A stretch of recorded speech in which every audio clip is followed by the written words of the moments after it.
Alright guys, welcome to the video. In this video I'm going to be talking about the top accounts you should have to organize your finances for investing, and kind of what I'm just documenting what I do. I feel like I got some basis of knowledge I can pass on to you guys and hopefully help you feel better about your finances. And yes, I'm just documenting my journey, and that's what these videos are going to be about. So let's get into it without further ado. All right, so the first one you should have, and this one's pretty obvious, you should have a checking account. That's number one.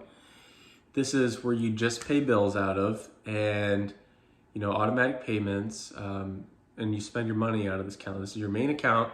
This is where you deposit initially your paychecks, or however you get paid goes into this account. And then you can funnel it out to the different accounts that I'm going to talk about that I have after this.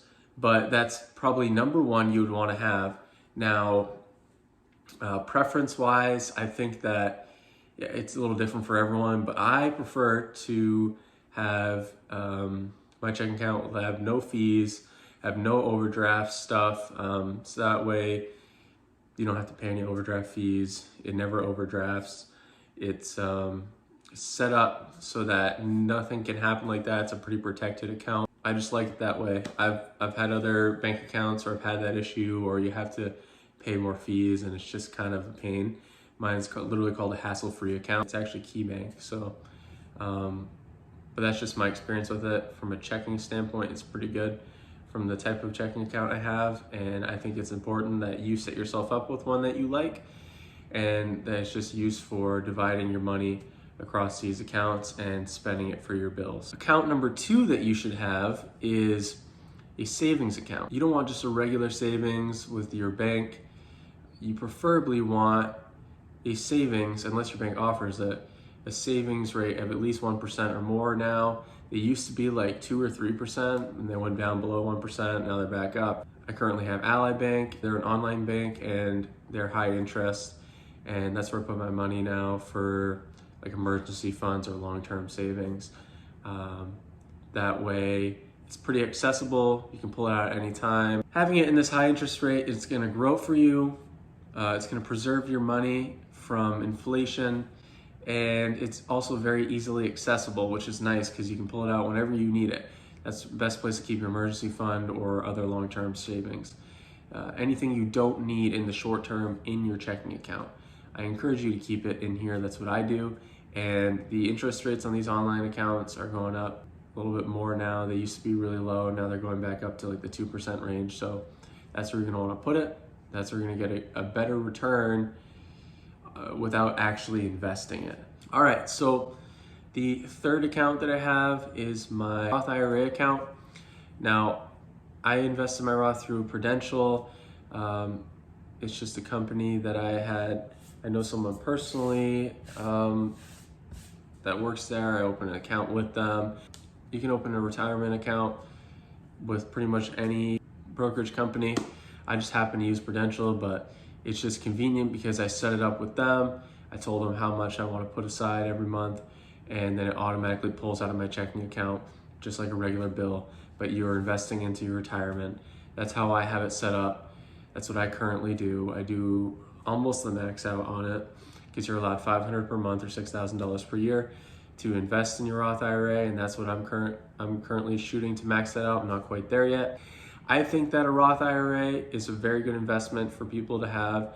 I opened mine when I was 25. I wish I would have done it sooner, and I wish I would have started investing consistently then. But if you are, 18, 20 years old, early 20s, even if you're in your 30s and you haven't done it yet, I really encourage you to open a Roth IRA, because it is just so easy. Just put that money aside and it'll compound. It's set up to automatically pull out of your checking. That way it gets paid like a regular bill, but it's money sitting there, and it's gonna grow and it's gonna double and compound over time. So it'll definitely be worth it by the time you get to retirement age. But the sooner, preferably, the better you do it, because you'll be in a better position to have your money grow more in the longer term, because you'll have more time. The fourth account I have is a brokerage account with Fidelity. Now, this account, I opened it strictly to just dabble in an index fund investing, because I know they have a high growth rate and really low expense ratio. And Fidelity, I'm not in any way affiliated with them other than the fact that I just like their investment platform. It makes it easy to deposit money in and just buy any index fund or any ETFs or any thing like that from your phone. It's very convenient. Another brokerage account you could open is Robinhood. Now I do have a Robinhood account. I just haven't been consistently putting money in there. It's great for buying single stocks if you want to try that out, if you want to invest in that type of thing. That's a great idea as well. But index funds or single stocks are very good to get into if you got a little extra money. But like I said, I prefer the Roth IRA first, and then you can do the secondary. But a very good option. Index funds, in my opinion, are a little better than single stocks, mostly because you get really good growth in the short and long term, and also it's just a wide selection of stocks. You don't have to pick which one is better or spend the mental energy on that. You just know that the growth rate of each fund you're buying, and you just buy it, and it's pretty predictable that it's going to grow over time, and that you're just going to have to stick it out for that period. And the last account that I have is my crypto.com account. Now this is strictly just for fun. I think that crypto is going to be around for a while. I think it is the future in a lot of ways.